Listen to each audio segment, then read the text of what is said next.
ಎಲ್ರಿಗೂ ನಮಸ್ಕಾರ. ಇವತ್ತಿನ ಆಸೆ ತರುವ ಸಂಚಿಕೆಯಲ್ಲಿ ಏನೆಲ್ಲ ಆಗುತ್ತೆ ಅಂತ ನಾನು ನಿಮ್ಗೆ ಹೇಳ್ತೀನಿ. ಅಲ್ಲಿವರೆಗೂ ಯಾರೆಲ್ಲ ನನ್ನ ಚಾನಲ್ ನೋಡ್ತಾ ಪ್ಲೀಸ್ ಸಬ್ಸ್ಕ್ರೈಬ್ ಮಾಡ್ಕೊಂಡು ನೋಡಿ. ಸಂಚಿಕೆ ಶುರುವಿನಲ್ಲಿ ಬೇರೆ ಕಪಲ್ ಹೇಳ್ತಿರ್ತಾರೆ, ಯಾರಿಗೂ ತೊಂದರೆ ಕೊಡದೆ ಇದ್ರೇನೆ ಅದೇ ಸಂತೃಪ್ತಿ ಜೀವನ ಅಂತ ಹೇಳ್ತಿರ್ತಾರೆ. ಇನ್ನೊಬ್ರು ಹೇಳ್ತಿರ್ತಾರೆ, ಬೇರೆಯವ್ರಿಗೆ ನಾವು ಮೋಟಿವೇಶನಲ್ ಆಗಿರಬೇಕು, ಅದೇ ಸಂತೃಪ್ತಿ ಜೀವನ ಅಂತ ಬೇರೆಯವರು ಹೇಳ್ತಿರ್ತಾರೆ. ಸರಿ ಆಯಿತು, ಹೋಗಿ ಕುತ್ಕೊಳ್ಳಿ, ನಿಮ್ಗೆಲ್ರಿಗೂ ಹೇಳಿದ್ಗೆ ತುಂಬ ಥ್ಯಾಂಕ್ಸ್ ಅಂತ ಈ ಕಡೆ ಆ್ಯಂಕರಿಂಗ್ ಕೂಡ ಹೇಳಿಬಿಟ್ಟು ಕಳಿಸ್ತಾರೆ. ನೆಕ್ಸ್ಟು ರವಿ, ಶ್ರುತಿ ಹಾಗೂ ಸೂರ್ಯ ಮತ್ತು ಮೀನಾ ಎಲ್ಲರನ್ನೂ ಕರೀತಾರೆ. ಆಗ ನೆಕ್ಸ್ಟ್ ಕೇಳ್ತಾರೆ, ಆಗ ಎಲ್ಲರೂ ಕೂಡ ಹೋಗಿ ಸ್ಟೇಜ್ ಮೇಲೆ ನಿಂತ್ಕೊತಾರೆ. ಆಗ ನೆಕ್ಸ್ಟ್ ಕ್ವಶನ್ ಬಂದ್ಬಿಟ್ಟು ರವಿಗೂ ಮತ್ತು ಶ್ರುತಿಗೆ ಕೇಳ್ತಾರೆ, ಸಂಸ್ಕೃತಿ ಜೀವನ ಅಂದರೆ ಏನು ಅಂತ. ಆಗ ಶ್ರುತಿ ಹೇಳ್ತಿರ್ತಾಳೆ, ಏನಿಲ್ಲ, ಚೆನ್ನಾಗಿ ತಿನ್ನೋದು, ನಮಗೆ ಇಷ್ಟ ಬಂದಿದ್ದು ತಿನ್ನೋದು, ದುಡಿಯೋದು, ಆಮೇಲಿಂದ ವೀಕೆಂಡ್ಸಲ್ಲಿ ಹೋಗ್ಬಿಟ್ಟು ಸ್ನ್ಯಾಕ್ಸ್ ತಿನ್ನೋದು, ಚಾಟ್ಸ್ ತಿನ್ನೋದು, ಅದೇ ಸಂಸ್ಕೃತಿ ಜೀವನ. ಅದರಲ್ಲೇ ನಮಗೆ ತುಂಬ ಖುಷಿ ಆಗುತ್ತೆ, ನಾವಿಬ್ಬರು ಅದರಲ್ಲೇ ತುಂಬ ಚೆನ್ನಾಗಿದ್ದೀವಿ ಅಂತ ಹೇಳ್ತಿರ್ತಾಳೆ. ಈ ಕಡೆ ಮನೋಜು ಕೂಡ ರೋಹಿಣಿ ಕೂಡ ಹೇಳ್ತಿರ್ತಾರೆ. ಮನೋಜ್ ಹೇಳ್ತಿರ್ತಾನೆ, ಬೇರೆಯವ್ರಿಗೆ ಸಹಾಯ ಮಾಡೋದು, ಬೇರೆಯವರು ಕಷ್ಟದಲ್ಲಿದ್ದಾರೆ ಅಂದರೆ ನಾವು ಸಹಾಯ ಮಾಡಬೇಕು, ಅದೇ ನನ್ನ ಪಾಲಿಸಿ ಕೂಡ, ನಾನು ಅದನ್ನೇ ಕೂಡ ಫಾಲೋ ಮಾಡ್ತೀನಿ. ಬೇರೆಯವ್ರಿಗೆ ಕಷ್ಟ ಅಂದರೆ ಬಂದರೆ ಸಾಕು, ನಾನು ದುಡ್ಡು ಕೊಡ್ತೀನಿ, ಹೆಲ್ಪ್ ಮಾಡ್ತೀನಿ ಅವರಿಗೆ ಅಂತ ಹೇಳ್ತಿರ್ತಾರೆ. ಈ ಕಡೆ ರೋಹಿಣಿ ಕೂಡ ಹೇಳ್ತಿರ್ತಾಳೆ, ಹೌದು, ಬೇರೆಯವರು ನಮಗೆ ಡೈಲಿ ಕೂಡ ಎಲ್ರಿಗೂ ಹೆಲ್ಪ್ ಮಾಡಬೇಕು ಅಂತ ಅನಿಸುತ್ತೆ, ಯಾರಿಗಾದ್ರೂ ಹೆಲ್ಪ್ ಮಾಡಿಲ್ಲ ಒಂದಿಲ್ಲ ಅಂದರೆ ನಮ್ಗೆ ತುಂಬ ಬೇಜಾರಾಗ್ತಿರುತ್ತೆ ಅಂತ ಹೇಳ್ತಿರ್ಬೇಕಾದ್ರೆ ಈ ಕಡೆ ಸೂರ್ಯದ ಏನೇ ಇವನು ಬಾಯಿ ಬಂದಂಗೆಲ್ಲ ಹೇಳ್ತಿದ್ದ, ಬರೀ ಸುಳ್ಳು ಹೇಳ್ತಿದ್ದಾನೆ ಅಂತ ಈ ಕಡೆ ಸೂರ್ಯ ಮೀನಂಗೆ ಹೇಳ್ತಿರ್ಬೇಕಾದ್ರೆ ಸುಮ್ಮನೆ ಇರ್ರಿ ಅಂತ ಹೇಳ್ತಿರ್ತಾಳೆ. ಅದಕ್ಕೇ ಈ ಕಡೆ ರೋಹಿಣಿ ಹೇಳ್ತಿರ್ತಾಳೆ, ಬೇರೆಯವ್ರು ಯಾರಾದರೂ ಉಪವಾಸ ಇದ್ದಾರೆ ಅಂತ ನಮಗೆ ಅನಿಸಿದ್ರೆ ಸಾಕು, ನಮಗೆ ಅವ್ರಿಗೆ ಏನಾದರೂ ಹೆಲ್ಪ್ ಮಾಡಬೇಕಂತ ಅನಿಸುತ್ತೆ, ಡೈಲಿ ಯಾರಿಗಾದ್ರೂ ಹೆಲ್ಪ್ ಮಾಡಿಲ್ಲ ಅಂದರೆ ನಮಗೆ ಮನಸ್ಸಿಗೆ ಸಮಾಧಾನ ಇಲ್ಲ ಅಂತ ಹೇಳ್ತಾ ಇರ್ತಾಳೆ ಈ ಕಡೆ ರೋಹಿಣಿ ಕೂಡ. ಈ ಕಡೆ ಸೂರ್ಯನ ಇಬ್ಬರು ಸರಿ ಇದ್ದಾರೆ ಜೋಡಿ, ಅವ್ನು ತಪ್ಪಿದ್ರೆ ಇವಳು ತಪ್ಪಿದ್ರೆ ಅವರು ಸಖತ್ತಾಗಿ ಸುಳ್ಳು ಹೇಳ್ತಾರೆ ಅನ್ಬೇಕಾದ್ರೆ ಈ ಕಡೆ ನೆಕ್ಸ್ಟ್ ಸೂರ್ಯಂಗೆ ಬರುತ್ತೆ. ಸೂರ್ಯ ಹೇಳ್ತಿರ್ತಾರೆ, ತೃಪ್ತಿ ಅನ್ನೋದೇ ಇಲ್ಲ ಮೇಡಮ್ ಯಾರಿಗೂ, ಈಗ ಊಟ ಮಾಡಿದ್ರೆ ಅಷ್ಟೇ ತೃಪ್ತಿ ಆಗುತ್ತೆ ಹೊರತು ಬೇರೆ ಇನ್ಯಾವುದ್ರಲ್ಲೂ ವಿಷಯದಲ್ಲೂ ತೃಪ್ತಿ ಇಲ್ಲ. ನಾವಿಬ್ಬರು ಜಗಳ ಆಡ್ತೀವಿ ನಿಜ, ಆದರೆ ಯಾವತ್ತೂ ಕೂಡ ನಾವಿಬ್ಬರು ಬಿಟ್ಟಿರದೇ ಇರಲ್ಲ. ಹಾಗೇ ನಾವು ಕೂಡ ಮನುಷ್ಯಂಗೆ ನಮಗೆ ಅಂತಲ್ಲ, ಮನುಷ್ರಿಗೂ ಅಷ್ಟೇ ತೃಪ್ತಿ ಆಗೋವಂಥದ್ದು ಯಾವ ಜೀವನವೂ ಇಲ್ಲ, ಊಟದ ಬಿಟ್ಟು ಇನ್ಯಾವ ಇಷ್ಟಲ್ಲೂ ತೃಪ್ತಿ ಆಗಲ್ಲ ಅಂತ ಹೇಳಿ ಈ ಕಡೆ ಹೇಳ್ತಾ ಇರ್ತಾರೆ. ನಾನು ಡ್ರೈವರಾಗಿ ಒಂದು ಮಾತು ಹೇಳ್ತೀನಿ, ಕಾಲಚಕ್ರ ಹೇಗೆ ನಿಲ್ಲಲ್ವೋ ಹಂಗೆ ನನ್ನ ಗಾಡಿ ಚಕ್ರ ನಿಲ್ಲಲ್ವೋ ಹಂಗೆ ನಾನು ಕೂಡ ನನ್ನ ಜೀವನ ಚಕ್ರ ಕೂಡ ನಾನು ಹಾಗೇ ನಡೆಸ್ತಾನೆ ಇರ್ತೀನಿ, ಅದು ನಿಲ್ಲತಂಗ ಕೂಡ ನಾನು ಬಿಡೋದಿಲ್ಲ ಅಂತ ಹೇಳ್ತಾ ಇರ್ತಾನೆ. ಬೆಳಗ್ಗೆ ಆದರೆ ಕಷ್ಟಗಳು ಬರ್ತಾನೆ ಇರುತ್ತೆ, ಒಂದಲ್ಲ ಒಂದು ಪ್ರಾಬ್ಲಮ್ ಇದ್ದೇ ಇರುತ್ತೆ, ಅದನ್ನೆಲ್ಲ ನಾವು ಸಾಲ್ವ್ ಮಾಡ್ಕೊಂಡು ಹೋಗ್ತಾ ಇರಬೇಕು. ಸಮುದ್ರದಲ್ಲಿ ಅಲೆಗಳು ಎಷ್ಟಿರುತ್ತೋ ಹಾಗೆ ಜೀವನದಲ್ಲೂ ಅಷ್ಟೇಗಳು ಕಷ್ಟಗಳು ಬರ್ತಾನೆ ಇರುತ್ತೆ. ಒಂದೊಂದು ಅಲೆಗಳಿಗೂ ಎಷ್ಟೊಂದು ನಾವು ಖುಷಿ ಪಡ್ತಿರ್ತೀವಿ, ಹಾಗೆ ಒಂದೊಂದು ಕಷ್ಟಗಳಿಗೂ ನಾವು ಅದೆಲ್ಲ ಹೇಗೆ ನಾವು ನಿಂತು ನಿಭಾಯಿಸಬೇಕು ಅನ್ನೋದು ಶಕ್ತಿ ನಮಗಿರಬೇಕು ಅಂತೆಲ್ಲ ಹೇಳಿ ಈ ಕಡೆ ಮೀನನ್ನು ಕೂಡ ಹೇಳ್ತಾ ಇರ್ತಾಳೆ. ಈ ಕಡೆ ಸೂರ್ಯ ಕೂಡ ಹೇಳ್ತಿರ್ತಾನೆ, ಒಂದೊಂದ್ಸಲ ಅಳಬೇಕು, ನಗಬೇಕು, ಖುಷಿ ಪಡಬೇಕು, ದುಃಖ ಪಡಬೇಕು, ಬೇರೆ ನೋಡಿ ಅಸೂಯೆ ಪಡಬಾರ್ದು ಹೊರತು ನಮಗೆ ನಾವು ಖುಷಿಯಾಗಿದ್ದರೆ ಅಷ್ಟೇ ಸಾಕು ಅಂತ ಹೇಳ್ತಿರ್ಬೇಕಾದ್ರೆ ಈ ಕಡೆ ರೋಹಿಣಿ ಹೇಳ್ತಿರ್ತಾಳೆ, ಏನ್ರಿ ಇವರು ಅಂತ. ಈ ಕಡೆ ಮನೋಜ್ ಹೇಳ್ತಿರ್ತಾನೆ, ನೋಡು ಪಕ್ಕ ಜಜಸ್ ಬೈತಾರೆ ಇವರಿಗೆ ಅಂತೇಳಿ ಹೇಳ್ತಾ ಇರ್ತಾನೆ. ಅದಕ್ಕೆ ಈ ಕಡೆ ಸೂರ್ಯ ಕೂಡ ಹೇಳ್ತಾನೆ, ನಾನು ನಿಮ್ಗೆ ಇನ್ನೂ ಒಂದು ವಿಷಯ ಹೇಳ್ತೀನಿ, ಬೈದರೂ ಪರವಾಗಿಲ್ಲ, ಇವಳು ಮಾತ್ರ ಹೆವಿ ತಿಂಡಿ ಕೊಟ್ಟರೆ ಸಾಕು ಮನಸಲ್ಲೇ ಪ್ರೀತಿ ಮಾಡ್ತಾಳೆ, ಅವಳು ನನ್ನ ಮನಸಲ್ಲೇ ಕ್ಷಮಿಸ್ಬಿಡ್ತಾಳೆ, ನಾನು ಏನೇ ತಪ್ಪು ಮಾಡಿದ್ರು ಮನಸಲ್ಲೇ ಖುಷಿ ಪಡ್ತಾಳೆ ಅವಳು ಅಂತ ಹೇಳಿ ಈ ಕಡೆ ಸೂರ್ಯ ಕೂಡ ಹೇಳ್ತಾ ಇರ್ತಾನೆ. ಕ್ವಶನ್ ಕೇಳ್ತಾರೆ, ನಿಮ್ಮಿಬ್ಬರು ಗಂಡ ಹೆಂಡತಿ ಮಧ್ಯದಲ್ಲಿ ಜಗಳ ಆಡಿದ್ರೆ ಯಾರು ಮೊದಲನೇ ಸಾರಿ ಕೇಳ್ತಾರೆ ಅಂತ. ಈ ಕಡೆ ರೋಹಿಣಿ ಹಾಗೂ ಮನೋಜ ಹೇಳ್ತಾರೆ, ನಾವಿಬ್ಬರು, ಅದಕ್ಕೆ ಮನೋಜ ಹೇಳ್ತಿರ್ತಾರೆ, ನಾವಿಬ್ಬರು ಜಗಳನೇ ಆಡೋದಿಲ್ಲ, ನಾವಿಬ್ಬರು ತುಂಬ ಅನ್ಯೋನ್ಯವಾಗಿರ್ತೀವಿ, ನಾವಿಬ್ಬರು ಜಗಳ ಆಡ್ದೇ ಹಾಗೆ ಪ್ರೀತಿ ಮಾಡ್ತೀವಿ ಅಂತ ಹೇಳ್ತಿರ್ಬೇಕಾದ್ರೆ ರೋಹಿಣಿ ಕೂಡ ಹೇಳ್ತಾಳೆ, ಹೌದು, ಎಲ್ಲಿ ಜಗಳ ಇರುತ್ತೆ ಅಲ್ಲಿ ಪ್ರೀತಿ ಇರಲ್ಲ ಅಂತ ಹೇಳ್ತಾರೆ. ಹಾಗೆಯೇ ಕೂಡ ನಾವಿಬ್ಬರು ಜಗಳನೇ ಆಡಲ್ಲ, ನಾವಿಬ್ಬರು ತುಂಬ ಚೆನ್ನಾಗಿದ್ದೀವಿ, ನಾವಿಬ್ಬರು ತುಂಬ ಲವ್ ಮಾಡ್ತೀವಿ ಅಂತ ಹೇಳಿ ಈ ಕಡೆ ರೋಹಿಣಿ ಹೇಳ್ತಾ ಇರ್ತಾಳೆ. ಈ ಕಡೆ ಶ್ರುತಿ ಕೂಡ ಹೇಳ್ತಾಳೆ, ಆಬ್ವಿಯಸ್ಲಿ ರವಿನೇ ಸಾರಿ ಕೇಳಬೇಕು, ಯಾಕಂದರೆ ಅವನನ್ನು ಲವ್ ಮಾಡಿ ಮದುವೆ ಆಗಿದ್ದಾನೆ, ಅದಕ್ಕೆ ನಾನು ಅವನ ಹತ್ರನೇ ಸಾರಿ ಕೇಳಿಸ್ತೀನಿ, ನಂದೇ ತಪ್ಪಿದ್ರು ಅವನೇ ಸಾರಿ ಕೇಳ್ತಾನೆ, ಅವನೇ ತಪ್ಪಿದ್ರು ಅವನೇ ಸಾರಿ ಕೇಳ್ತಾನೆ, ಒಟ್ಟಿನಲ್ಲಿ ರವಿನೇ ಸಾರಿ ಕೇಳೋದು, ನಮ್ಮ ಇಷ್ಟದಲ್ಲಿ ನಾನಂತೂ ಸಾರಿ ಕೇಳಲ್ಲ ಅಂತೇಳಿ ಈ ಕಡೆ ಶ್ರುತಿ ಹೇಳ್ತಿರ್ಬೇಕಾದ್ರೆ ಮನೋಜ್ ರವಿನೂ ಕೂಡ ಹೇಳ್ತಾನೆ, ಹೌದು ಅವಳು ನಮ್ಮನ್ನ ನಂಬ್ಕೊಂಡು ಅವ್ರ ಅಪ್ಪ ಅಮ್ಮನ ಬಿಟ್ಟು ಬಂದಿದ್ದಳು, ಆಬ್ವಿಯಸ್ಲಿ ಹೆಂಡತಿಗೋಸ್ಕರ ಸೋತ್ರೆ ಏನು ಪರವಾಗಿಲ್ಲ ಅಲ್ವಾ, ನಾನೇ ಸಾರಿ ಕೇಳೋದು ಅಂತ ಹೇಳಿ ಈ ಕಡೆ ರವಿ ಹೇಳ್ತಿರ್ಬೇಕಾದ್ರೆ ಈ ಕಡೆ ಸೂರ್ಯ ಕೂಡ ಹೇಳ್ತಿರ್ತಾರೆ, ನಾವಿಬ್ಬರು ಜಗಳ ಆಡ್ತೀವಿ ನಿಜ, ಆದರೆ ಒಬ್ರೊಬ್ರು ಸಾರಿ ಕೇಳಲ್ಲ ಅಂತ ಹೇಳಿ ಈ ಕಡೆ ಸೂರ್ಯ ಹೇಳ್ತಿರ್ತಾನೆ. ಅವರು ಬೇಜಾರಲ್ಲಿದ್ದಾಗ ನನಗೆ ತುಂಬ ಚೆನ್ನಾಗಿ ಗೊತ್ತಾಗುತ್ತೆ, ಹಂಗಾಗಿ ಅವ್ರಿಗೆ ಇಷ್ಟವಾಗಿದ್ದ ಅಡುಗೆ ನಾನು ಮಾಡ್ಕೊಡ್ತೀನಿ, ಅವಾಗ ಅವ್ರು ತುಂಬ ಕೋಪ ಕಮ್ಮಿ ಆಗುತ್ತೆ ಅಂತ ಹೇಳ್ತಿರ್ಬೇಕಾದ್ರೆ ಸೂರ್ಯ ಕೂಡ ಹೇಳ್ತಾನೆ, ನಾನು ಏನು ಕಮ್ಮಿ ಇಲ್ಲ ಸರ್, ಅವಳಿಗೆ ಕೋಪ ಬಂದಾಗೆಲ್ಲ ನಾನು ಅವಳಿಗೆ ಅಲ್ವಾ ಎಲ್ಲ ತಂದ್ಕೊಡ್ತೀನಿ, ತಂದ್ಕೊಡೋಣ ಅಂದರೆ ತೊಗೊಂಡೋಗಿ ಎಲ್ಲಿ ಮಾರಿಬಿಡ್ತಾಳೆ ಅಂತ ನಾನು ತಂದ್ಕೊಡಲ್ಲ, ಅವಳಿಗೆ ಇಷ್ಟ ಬಂದಿದ್ದು ಏನೇನು ಇಷ್ಟಪಡ್ತಾಳೋ ಅದನ್ನೆಲ್ಲ ನಾನು ತಂದ್ಕೊಡ್ತೀನಿ ಅಂತೇಳಿ ಈ ಕಡೆ ಸೂರ್ಯ ಕೂಡ ಹೇಳ್ತಾ ಇರ್ತಾನೆ. ಒಟ್ಟಿನಲ್ಲಿ ನಾವಿಬ್ಬರು ಏನೂ ಸಾರಿ ಕೇಳಲ್ಲ, ಇಬ್ಬರಿಗೂ ಜಗಳ ಆಡಿದ್ರೆ ಇಬ್ಬರಿಗೂ ಮನಸ್ಸಿಗೆ ಸಮಾಧಾನ ಆಗಲ್ಲ, ಒಟ್ಟಲ್ಲಿ ನಾವಿಬ್ಬರು ಜಗಳ ಆಡ್ತೀವಿಲ್ಲ ಅಂತಲ್ಲ, ಅದು ಸಾರಿ ಕೇಳಲ್ಲ ಅಷ್ಟೇ ಅಂತೇಳಿ ಈ ಕಡೆ ಸೂರ್ಯ ಕೂಡ ಹೇಳ್ತಿರ್ಬೇಕಾದ್ರೆ ಈ ಕಡೆ ಮನೋಜ ಹೇಳ್ತಿರ್ತಾನೆ, ನೋಡು ಎಲ್ಲ ಬರೀ ತಳ್ಕೊಂಬಲ್ಕೊಂಬೆಲ್ಲ ಆನ್ಸರ್ ಕೊಟ್ಟಿದ್ದಾನೆ, ಪಕ್ಕ ನೋಡು ಜಡ್ಜಸ್ ಇವನಿಗೆ ಬೈದು ಕಳಿಸ್ತಾರೆ, ಇವನಿಗೆ ಗಿಫ್ಟ್ ಪ್ರೈಸ್ ಸಿಗಲ್ಲ, ಏನು ದುಡ್ಡು ಸಿಗಲ್ಲ ಇವನಿಗೆ ನೋಡ್ಕೊ ಅಂತ ಹೇಳಿ ಇಬ್ಬರು ಕೂಡ ನಗ್ತಾ ಇರ್ತಾರೆ.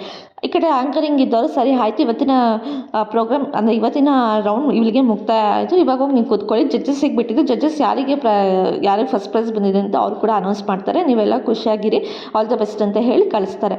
ಈ ಕಡೆ ಜಡ್ಜಸ್ ಎಲ್ಲರೂ ಕೂಡ ಡಿಸ್ಕಷನ್ ಮಾಡ್ತಿರ್ತಾರೆ, ಯಾರಿಗೆ ಪ್ರೈಸ್ ಕೊಡೋದು ಏನು ಎತ್ತ ಅಂತ ಹೇಳಿ ಡಿಸ್ಕಷನ್ ಮಾಡ್ತಾ ಇರಬೇಕಾದ್ರೆ ಈ ಕಡೆ ಮನೋಜನ ಕೈ ತೋರಿಸ್ಬಿಟ್ಟು ಮಿಸ್ಟರ್ ಮನೋಜ್ ಹಾಗೂ ರೋಹಿಣಿ ಅಂತ ಅಂದಾಗ, ಓಹೋ ಥ್ಯಾಂಕ್ ಯು ನೀವೇ ಗೊತ್ತು ನನಗೆ ಫಸ್ಟ್ ಪ್ರೈಸ್ ಬರೋದು, ಥ್ಯಾಂಕ್ ಯು ಸೋ ಮಚ್ ಅಂತ ಹೇಳ್ತಿರ್ತಾರೆ. ಅಲ್ಲರಿ ಹೇಳಿದ ಮತ್ತೆ ಕೇಳ್ರಿ ಅಂತ ಕೇಳ್ತಿರ್ತಾರೆ. ಅಲ್ಲ ನೀವೇನು ಹೇಳ್ತಿರೋದು ನನಗೆ ಗೊತ್ತು, ನನಗೆ ಪ್ರೈಸ್ ಸಿಕ್ಕಿರೋದು ಅಂತ ನನಗೂ ಚೆನ್ನಾಗಿ ಗೊತ್ತು, ಯಾಕಂದರೆ ನಾವಿಬ್ಬರು ಆದರ್ಶ ದಂಪತಿಗಳು ಅಂತ ಹೇಳ್ತಿರ್ಬೇಕಾದ್ರೆ ನೀವೆಷ್ಟು ಆದರ್ಶ ದಂಪತಿಗಳು ಅಂತ ನನಗೆ ಗೊತ್ತು ಅಂತ ಅವ್ರು ಹೇಳ್ತಿರ್ತಾರೆ. ಏನು ಗೊತ್ತು, ಏನು ಸಾಕ್ಷಿ ಇದೆ ಅಂತ ಹೇಳಿ ಕೇಳ್ತಾನೆ. ಸಾಕ್ಷಿನ ನೀವೇನೇನು ಮಾತಾಡಿದ್ರೆ ಎಷ್ಟೆಷ್ಟೆಲ್ಲ ಡಿಸ್ಕಷನ್ ಮಾಡಿದರೆ ನನಗೆ ಗೊತ್ತು ಅಂತ ಹೇಳಿ ಅವಳೊಂದು ವೀಡಿಯೋ ಹಾಕ್ತಾರೆ. ಅದರಲ್ಲಿ ಅವನು ಸೂರ್ಯನ ಬಗ್ಗೆ ಮಾತಾಡಿರೋದು ವೀಡಿಯೋ ಇರುತ್ತೆ. ಆವಾಗ ಹೇಳ್ತಾ ಇರ್ತಾನೆ, ನೋಡು ನಾನು ಜಡ್ಜಸ್ಗೆ ಬರೀ ಸುಳ್ಳು ಹೇಳಿಬಿಟ್ಟು ಹೆಂಗೆ ಪ್ರೈಸ್ ತೊಗೊತೀನಿ ಅಂತ ಹೇಳಿ ಮಾತಾಡಿರೋದು ವೀಡಿಯೋ ಇರುತ್ತೆ. ಸೂರ್ಯನಿಗೆ ಫುಲ್ಲು ಕೆಳಗೆ ಹಾಕಿ ನಾನು ಎಷ್ಟೆಷ್ಟೆಲ್ಲ ಸುಳ್ಳು ಹೇಳಿಬಿಟ್ಟು ಪ್ರೈಸ್ ತೊಗೊತೀನಿ ನೋಡು ಅಂತ ಹೇಳ್ತಿರ್ಬೇಕಾದ್ರೆ ಈ ಕಡೆ ಇವಳು ಹೇಳಿರ್ತಾಳೆ, ರೋಹಿಣಿ ಕೂಡ ಹೇಳ್ತಾ, ಹೌದು ನಾವು ಈ ದುಡ್ಡು ಗೆಲ್ಲಲೇಬೇಕು, ಹೆಂಗಾದ್ರೂ ಮಾಡಿ ನಾವು 1 ಲಕ್ಷ ದುಡ್ಡು ತೊಗೊಳ್ಳೇಬೇಕು ಅಂತೇಳಿ ಈ ಕಡೆ ರೋಹಿಣಿ ಹೇಳಿರ್ತಾಳೆ. ಹೌದು ಅದಕ್ಕೊಂದು ನಾನು ಪ್ಲ್ಯಾನ್ ಮಾಡಿದ್ದೀನಿ, ಏನು ಗೊತ್ತಾ, ನಾವು ಎಲ್ರಿಗೂ ಹೆಲ್ಪ್ ಮಾಡ್ತೀವಿ ನಾವು ಅಂತ ಹೇಳಿ ಸುಳ್ಳು ಹೇಳೋಣ, ಅವಾಗ ನಮಗೆ ಪ್ರೈಸ್ ಸಿಗುತ್ತೆ ಅಂತ ಹೇಳಿ ಈ ಕಡೆ ಮನೋಜ ಹೇಳ್ಕೊಡ್ತಾ ಇರ್ತಾನೆ.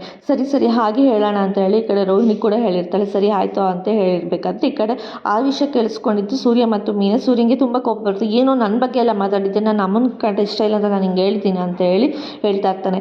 ಈಗ ಸುಮ್ಮನೆ ಇರ್ರಿ ಅಂತ ಹೇಳ್ತಿರ್ತಾನೆ. ಏನು ಇವಾಗ ಸುಮ್ಮನೆ ಇರಬೇಕು ಅಷ್ಟೇ ತಾನೆ ಬಿಡು ಅಂತ ಹೇಳಿ ಅವನು ಕೂಡ ಸೂರ್ಯ ಸುಮ್ಮನೆ ಆಗ್ತಾನೆ. ಅದೇ ಟೈಮ್ಗೆ ಈ ಕಡೆ ಜಡ್ಜಸ್ ಕೂಡ ಎಲ್ರಿಗೂ ಹೇಳ್ತಾ ಇರ್ತಾರೆ, ಎಲ್ರಿಗೂ ಒಬ್ಬರಿಂದ ಒಬ್ಬರು ಎಲ್ಲರ ಬಗ್ಗೆನೂ ಹೇಳ್ತಾ ಇರ್ತಾರೆ.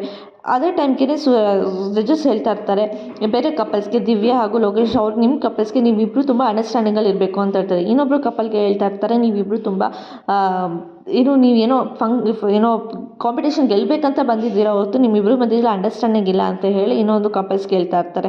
ಇನ್ನೊಂದು ಕಪಲ್ಸ್ ಕೂಡ ಹೇಳ್ತಾ ಇರ್ತಾರೆ, ನೀವಿಬ್ಬರು ಇನ್ನೂ ಅಂಡರ್ಸ್ಟ್ಯಾಂಡಿಂಗಲ್ಲಿ ಇರಬೇಕು, ಇದು ಸಾಲಲ್ಲ ಅಂತ ಹೇಳ್ತಿರ್ಬೇಕಾದ್ರೆ ಈ ಕಡೆ ರವಿಗೂ ಮತ್ತು ಶ್ರುತಿಗೆ ಹೇಳಿದಾಗ, ನೀವಿಬ್ಬರು ಇನ್ನೂ ಲವರ್ಸ್ ಥರನೇ ಇದ್ದೀರಾ, ನೀವಿಬ್ಬರು ಮದುವೆನೇ ಆಗಿಲ್ಲ ಅನ್ನೋ ಥರ ಇದ್ದೀರಾ ಅಂತ ಹೇಳ್ತಿರ್ಬೇಕಾದ್ರೆ ಶ್ರುತಿ ಹೇಳ್ತಿರ್ತಾರೆ, ಹೌದು ನಾವಿಬ್ಬರು ತುಂಬ ಲವರ್ಸ್ ಅಂತ ಹೇಳ್ತಿರ್ತಾರೆ. ಈ ಕಡೆ ರೋಹಿಣಿ ಹಾಗೂ ಮನೋಜನ ಬಗ್ಗೆನೂ ಕೂಡ ಹೇಳ್ತಾ ಇರ್ತಾರೆ, ಅವರಿಬ್ಬರು ನೀವಿಬ್ಬರು ನಿಮ್ಮಿಬ್ಬರು ಮಧ್ಯದಲ್ಲಿ ತುಂಬ ಗುಟ್ಟಿದೆ, ನೀವಿಬ್ಬರು ಗುಟ್ಟನ್ನ ರಟ್ ಮಾಡ್ಕೊಂಡಿಲ್ಲ, ನಿಮ್ಮಿಬ್ಬರು ಮಧ್ಯದಲ್ಲಿ ನಿಮ್ಮಿಬ್ಬರು ಮಧ್ಯದಲ್ಲಿ ಒಂದು ಅಂಡರ್ಸ್ಟ್ಯಾಂಡಿಂಗ್ ಇಲ್ಲ ಅಂತ ಹೇಳ್ತಿರ್ಬೇಕಾದ್ರೆ ರೋಹಿಣಿಗೆ ತುಂಬ ಶಾಕ್ ಆಗುತ್ತೆ, ನಾವಿಬ್ಬರು ಮಧ್ಯದಲ್ಲಿ ಗುಟ್ಟಿದೆ ಅನ್ನೋದು ವಿಷಯ ಅವ್ರಿಗೆ ಗೊತ್ತಾಯ್ತಾ ಏನು ಅಂತ ಹೇಳಿ. ಅದೇ ಟೈಮ್ಗೆ ಮನೋಜ್ ಕೂಡ ತಿರುಗಿ ನೋಡ್ತಾ ಇರ್ತಾನೆ. ಸರಿ, ನಮಗೆ ಅನಿಸಿರೋ ಪ್ರಕಾರ ಇಲ್ಲಿ ಯಾರು ವಿನ್ ಆಗಿದ್ದಾರೆ ಅಂತ ನಾನು ನಿಮಗೆ ಹೇಳ್ತೀನಿ. ಅದೇ ಮೀನಾ ಮತ್ತು ಸೂರ್ಯ ಮಧ್ಯದಲ್ಲಿ ಅವರಿಬ್ಬರು ಮಧ್ಯದಲ್ಲಿ ಯಾವುದೇ ಕಲ್ಮಶ ಇರಲಿಲ್ಲ, ಅವರಿಬ್ಬರ ಮಧ್ಯದಲ್ಲಿ ಪ್ರೀತಿ ಇತ್ತು ಅಂತ ನಮಗೆ ಅನಿಸಿದ್ದು. ಯಾಕಂದರೆ ಅವ್ನು ಕುಡಿತಾನೆ ಮಾಡ್ತಾನೆ ಎಲ್ಲ ಅಂತ ವಿಷಯ ಗೊತ್ತು ಅವ್ನು ಎಷ್ಟು ಖರ್ಚು ಮಾಡ್ತಾನೆ, ಎಷ್ಟು ಸಾಲ ಮಾಡ್ಕೊಂಡಿದ್ದಾನೆ, ಎಷ್ಟು ಅದರಲ್ಲಿ ತೀರಿಸ್ತಾನೆ ಅನ್ನೋ ಎಲ್ಲ ವಿಷಯನೂ ಮೀನಾಗೆ ಗೊತ್ತು. ಮೀನಾ ಏನನ್ನು ಮಾಡ್ತಾಳೆ, ಮೀನದ ಕೆಲಸ ಏನು, ಮೀನಾ ಎಷ್ಟು ದುಡಿತಾಳೆ, ಅದಲ್ಲ ಅವಳೇ ಸೇವಿಂಗ್ಸ್ ಮಾಡ್ತಾಳೆ, ಅವಳೆಷ್ಟು ಕಷ್ಟಪಡ್ತಾಳೆ ಅವನಿಗೋಸ್ಕರ ಅಂತ ಎಲ್ಲ ಸೂರ್ಯನಿಗೂ ಗೊತ್ತು. ಅವರಿಬ್ಬರ ಮಧ್ಯದಲ್ಲಿ ಒಂದು ಒಳ್ಳೆ ಅಂಡರ್ಸ್ಟ್ಯಾಂಡಿಂಗ್ ಇದೆ. ಹಾಗಾಗಿ ನಾವು ಅವರಿಗೆ ಫಸ್ಟ್ ಪ್ರೈಸ್ ಕೊಡಬೇಕಂತ ನಾವು ಡಿಸೈಡ್ ಮಾಡಿದ್ದೀವಿ ಅಂತ ಹೇಳಿ ಜಡ್ಜಸ್ಸು ಫಸ್ಟ್ ಪ್ರೈಸು ಮೀನಾ ಹಾಗೂ ಸೂರ್ಯಗೆ ಅಂತ ಅಂದಾಗ ಅವರಿಬ್ಬರು ಕೂಡ ಫುಲ್ ಶಾಕ್ ಆಗ್ತಾರೆ. ನಮಗೆ ಫಸ್ಟ್ ಪ್ರೈಸ್ ಬಂದಿದೆಯಾ ಅಂತ ಹೇಳಿ ಮೀನೂ ಫುಲ್ ಶಾಕಾಗಿ ಆಗ್ತಾಳೆ. ಅದನ್ನು ಸೂರ್ಯನೂ ಕೂಡ ಬಾಬಾ ಹೋಗೋಣ ಪ್ರೈಸ್ ಇಸ್ಕೊಬರೋಣ ಬಾಬಾ ಹೋಗೋಣ ಅಂತ ಹೇಳ್ಬಿಟ್ಟು ಮೀನಾಗೆ ಕರ್ಕೊಂಡು ಹೋಗ್ತಾ ಇರ್ತಾರೆ. ಸರಿ ಅಂತ ಎಲ್ಲರೂ ಜಡ್ಜಸ್ಸು ಕೂಡ ಪ್ರೈಸ್ ಎಲ್ಲ ಕೊಡ್ತಾರೆ. ಪ್ರೈಸ್ ಕೊಟ್ಟು ಒಂದು ಇದು ಕೊಡ್ತಾರೆ, ಪ್ರೈಸ್ ಜೊತೆಗೆ ಒಂದು ಕಪಲ್ಸ್ದು ಒಂದು ಇದು ಕೊಡ್ತಾರೆ, ಗೊಂಬೆ ಕೊಟ್ಟು ಅದನ್ನು ನೋಡ್ಕೊಂಡು ಖುಷಿ ಪಡ್ತಿರ್ತಾರೆ. ಎಲ್ಲೋ ಜೋರಾಗಿ ಚಪ್ಪಾಳೆ ಹೊಡೀರಿ ಅಂತ ಹೇಳ್ತಿರ್ಬೇಕಾದ್ರೆ ಈ ಕಡೆ ಒಂದು ಚೆಕ್ ಕೂಡ ಕೊಡ್ತಾರೆ. ಚೆಕ್ ಕೊಟ್ಟಾಗ, ಏನು ಸರ್ ನೀವು ಚೆಕ್ ಕೊಡ್ತೀನಿ ಅಂತ ಹೇಳ್ಬಿಟ್ಟು ಇದನ್ನೇನೋ ಕೊಡ್ತಿದ್ದೀರಾ ನೀವು ಅಂತಾಗ, ಇಲ್ಲ ಸರ್ ನಿಮ್ಮದು ಅಕೌಂಟ್ ಇದೆಯಲ್ಲ, ಅಕೌಂಟಿಗೆ ನಾವು ದುಡ್ಡು ಹಾಕ್ತೀವಿ, ಜಸ್ಟ್ ಫೋಟೋಗೆ ಅಷ್ಟೇ ಇದೆಲ್ಲ ಅಂತ ಹೇಳಿ ಹೇಳ್ತಿತ್ತು. ಹೌದು ಅದಕ್ಕೆ ಫೋಟೋಮ್ಮ ಬಾಯ್ಲಿ ಚೆನ್ನಾಗಿ ತೆಗಿ ಅಂತ ಹೇಳ್ಬಿಟ್ಟು ಫೋಟೋಗ್ರಾಫರ್ನೆಲ್ಲ ಕರೆಸ್ಬಿಟ್ಟು ಮುಂದೆ ನಿಲ್ಲಿಸಿ ಫೋಟೋ ತೆಗಿತಾರೆ. ನನಗೆ ಎಲ್ಲರೂ ಯಾರೇ ನಮ್ಮ ಜೊತೆ ಎಲ್ಲ ಪಾರ್ಟಿಸಿಪೇಟ್ ಮಾಡಿದ್ರು ಅವರೆಲ್ಲ ಬೇಜಾರು ಮಾಡ್ಕೊಬೇಡಿ, ಅವರು ಕೂಡ ಚಪ್ಪಾಳೆ ಹೊಡೀರಿ ಅಂತ ಹೇಳ್ಬಿಟ್ಟು ಎಲ್ರಿಗೂ ಚಪ್ಪಾಳೆ ಹೊಡಿಸ್ತಾನೆ. ಎಲ್ಲರೂ ಕೂಡ ಚಪ್ಪಾಳೆ ಹೊಡ್ತಾ ಇರ್ತಾರೆ. ಈ ಕಡೆ ಮನೆಗೂ ಕೂಡ ರೋಹಿಣಿ ಮತ್ತು ಸೂರ್ಯ ಈ ಕಡೆ ಮನೋಜ್ ಕೂಡ ಬಂದಾಗ ರೋಹಿಣಿ ಕೇಳ್ತಾಳೆ, ಮನೋಜ್ ಯಾಕೆ ತುಂಬ ಬೇಜಾರಾಗಿದೆ, ಕಾಂಪಿಟೇಷನಲ್ಲಿ ವಿನ್ ಆಗಿಲ್ಲ ಅಂತ ಬೇಜಾರಾಗ್ತಿದ್ದೀರಾ ಅಂತ ಹೇಳೋದಕ್ಕೆ, ಹಾಗೇನಿಲ್ಲ ಕಾಂಪಿಟೇಷನ್ ವಿನ್ ಆಗಿಲ್ಲ ಅಂತ ಬೇಜಾರಿಲ್ಲ, ಅದು ಸೂರ್ಯ ಮತ್ತು ಮೀನಾ ವಿನ್ ಆಗಿಬಿಟ್ರಲ್ಲ ಹಾಗಾಗಿ ನನಗೆ ಅಷ್ಟೇ ಬೇಜಾರು ಅಂತ ಮನೋಜ್ ಕೂಡ ಹೇಳ್ತಾ ಇರ್ತಾನೆ. ಹೋಗಲಿ ಬಿಡಿ ಏನಾಗಲ್ಲ ಅಂತ ಹೇಳ್ಬಿಟ್ಟು ರೋಹಿಣಿ ಕರ್ಕೊಂಡು ಬರ್ತಾ ಇರಬೇಕಾದ್ರೆ ಈ ಕಡೆ ಶಾಂತಿ ಹಾಗೂ ರಘು ಇಬ್ಬರು ವೆಯ್ಟ್ ಮಾಡ್ತಿರ್ತಾರೆ. ನೀವೇ ತಾನೇ ಫಸ್ಟ್ ಪ್ರೈಸ್ ಗೆದ್ದಿದ್ದು, ನನಗೆ ಚೆನ್ನಾಗಿ ಗೊತ್ತು ನೀವೇ ಗೆದ್ದಿರ್ತೀರಾ ಅಂತ ಹೇಳಿ ಹೇಳ್ತಾ ಇರ್ತಾರೆ. ಅದಕ್ಕೆ ಇರಿ ಇರಿ ಸ್ವಲ್ಪ ಮಂಗಳಾರತಿ ಮಾಡ್ತೀನಿ ಅಂತ ಹೇಳಿ ಆರತಿ ಎತ್ತರಿ ಅಂತ ಹೇಳ್ತಿರ್ಬೇಕಾದ್ರೆ, ಅಮ್ಮ ನಾವೇನು ಗೆದ್ದಿಲ್ಲ ಅಂತ ಹೇಳಿ ಈ ಕಡೆ ಜಸ್ಟ್ ಮಿಸ್ಸಲ್ಲಿ ಹೋಯ್ತು ಅಂತ ಈ ಕಡೆ ರೋಹಿಣಿ ಹೇಳ್ತಿರ್ಬೇಕಾದ್ರೆ, ಅದೇ ಟೈಮ್ಗೆ ರವಿ ಮತ್ತು ಈ ಕಡೆ ಶ್ರುತಿನೂ ಕೂಡ ಬರ್ತಾರೆ. ಈ ಕಾಂಪಿಟೇಷನಲ್ಲಿ ವಿನ್ ಆಗಿರೋದು ನಿಂಗೆ ಏನು ಬೇಜಾರಾಗ್ತಿದೆ ಅಂತ ರವಿ ಕೇಳಿದಾಗ, ಇಲ್ಲ ಇಲ್ಲ ನಾವಿಬ್ಬರು ಬೆಸ್ಟ್ ಲವರ್ಸ್ ಅಂತ ಅಂದ್ರಲ್ಲ ಅದೇ ನನಗೆ ತುಂಬ ಖುಷಿ ಅಂತ ಹೇಳ್ತಿರ್ತಾಳೆ. ಹೌದು ನನಗೆ ಅಣ್ಣ ಅದಕ್ಕೆ ಗೆದ್ರಲ್ಲ ಅದು ಇನ್ನೂ ಖುಷಿ ಅಂತ ಹೇಳಿ ಈ ಕಡೆ ರವಿನೂ ಕೂಡ ಹೇಳ್ತಿರ್ತಾರೆ. ಹೌದು ನನಗೂ ಅದೇ ಖುಷಿ ರವಿ, ಸೂರ್ಯ ಮತ್ತು ಮೀನಾ ಗೆದ್ದಿದ್ದಕ್ಕೆ ಅಂತ ಅಂದಾಗ, ಅವರಿಬ್ಬರು ಗೆಲ್ಲಿಲ್ಲ ನೀವಾದರೂ ಗೆದ್ದಿದ್ದೀರಾ, ನನಗೆ ಗೊತ್ತು ಕಣೋ ನೀವಾದರೂ ಗೆದ್ದೇ ಗೆಲ್ತೀರಾ, ನೋಡಿ ಚಿಕ್ಕವ್ರು ಗೆದ್ದಿದ್ದಾರೆ ದೊಡ್ಡವ್ರು ಗೆಲ್ಲೋದಕ್ಕಾಗಲ್ಲ ಅಂತ ಅದಕ್ಕೆ ಈ ಕಡೆ ರವಿ ಹೇಳ್ತಾನೆ, ಅಯ್ಯೋ ಅಮ್ಮ ನಾವು ಗೆದ್ದಿಲ್ಲ ನಾವು ಸೋತಿದ್ದೀವಿ ಅಂತ ಹೇಳ್ತಿರ್ಬೇಕಾದ್ರೆ, ಅದಕ್ಕೆ ಯಾಕೆ ಇಷ್ಟೊಂದು ಆಸೆ ಇರೋ ತಾಳ್ಮೆಯಿಂದ ಇರೋ, ಅವ್ರು ಬರ್ತಿದ್ದಾರೆ ತಾನೆ, ಇನ್ನು ಯಾಕೆ ಇಷ್ಟೊಂದು ಆತರ ಅಂತ ಹೇಳಿ ಈ ಕಡೆ ರಘು ಕೂಡ ಹೇಳ್ತಾ ಇರ್ತಾನೆ. ಹಾಗೇನಿಲ್ಲ ಅಂತ ಹೇಳ್ತಿರ್ಬೇಕಾದ್ರೆ, ಏನೋ ಅದು ಸೌಂಡು ಅಂತ ಹೇಳ್ತಿರ್ಬೇಕಾದ್ರೆ, ಯಾವುದೋ ದೇವ್ರು ಹೋಗ್ತಿರ್ಬೇಕು ಇಲ್ಲ ಮದುವೆ ಫಂಕ್ಷನ್ ಏನೋ ಒಂದು ಇರ್ಬೋದು ಅಂತ ಹೇಳ್ತಿರ್ಬೇಕಾದ್ರೆ, ಅದೇ ಟೈಮ್ಗೆ ಮೀನಾ ಹಾಗೂ ಅವ್ರ ಅಮ್ಮ ಬರ್ತಾರೆ. ಏನಮ್ಮ ಇವಾಗ ಬಂದಿದ್ರಿ? ಏನಿಲ್ಲ ಅಪ್ಪ ಸುಮ್ಮನೆ ಬಂದ್ವಿ ಅಂತ ಹೇಳ್ತಿರ್ಬೇಕಾದ್ರೆ, ಹೌದಾ ಸರಿ ಆಯಿತು. ಮೀನಾ ತಂಗಿನೂ ಅಮ್ಮನೂ ಕೂಡ ಬಂದಿರ್ತಾರೆ.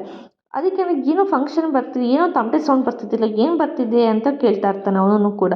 ನನಗೇನು ಗೊತ್ತಿಲ್ಲ ನಾನು ನಿಮ್ಮ ಜೊತೆ ಇದ್ದೀನಲ್ಲ ಅಂತ ಹೇಳ್ತಾ ಇರ್ತಾನೆ. ಅದೇ ಟೈಮ್ಗೆ ನೋಡಿದ್ರೆ ತಮಟೆ ಹೊಡ್ಕೊಂಡು ಸೂರ್ಯ ಬರ್ತಾ ಇರ್ತಾನೆ. ಸೂರ್ಯನ ಎತ್ಕೊಂಡು ಎಲ್ಲರೂ ತಮಟೆ ಹೊಡ್ಕೊಂಡು ತಮಟೆ ಸೌಂಡ್ ಮಾಡ್ಕೊಂಡು ಬರ್ತಾ ಇರ್ಬೇಕಾದ್ರೆ ಅವನು ಫುಲ್ ಖುಷಿಯಿಂದ ಡ್ಯಾನ್ಸ್ ಆಡ್ತಾ ಇರ್ತಾನೆ. ಅದಕ್ಕೆ ಏನು ಯಾಕೋ ಇವನಿಗೇನೋ ಮೆಂಟ್ಲಿಡ್ತಾನೋ, ನೀವಿಬ್ಬರು ಜೊತೆ ಫೋಟೋ ತೆಗ್ಸ್ಕೊಳಕ್ಕಂತ ಹೋಗಿ ಏನ್ರಿ ಹಿಂಗೆ ಬಂದಿದ್ದಾರೆ ಅಂತ ಕೇಳ್ತಿರ್ಬೇಕಾದ್ರೆ ಈ ಕಡೆ ರವಿ ಹೇಳ್ತಿರ್ತಾನೆ, ಅಮ್ಮ ಕಾಂಪಿಟೇಷನ್ ವಿನ್ ಆಗಿದ್ದು ಸೂರ್ಯ ಅಣ್ಣನೂ ಮತ್ತು ಮೀನಾ ಅತ್ತಿಗೆ ಅಂತ ಹೇಳ್ತಾನೆ. ಹಾಂ ಇವರಿಬ್ಬರು ವಿನ್ ಆದ್ರಾ ಅಂತ ಹೇಳಿ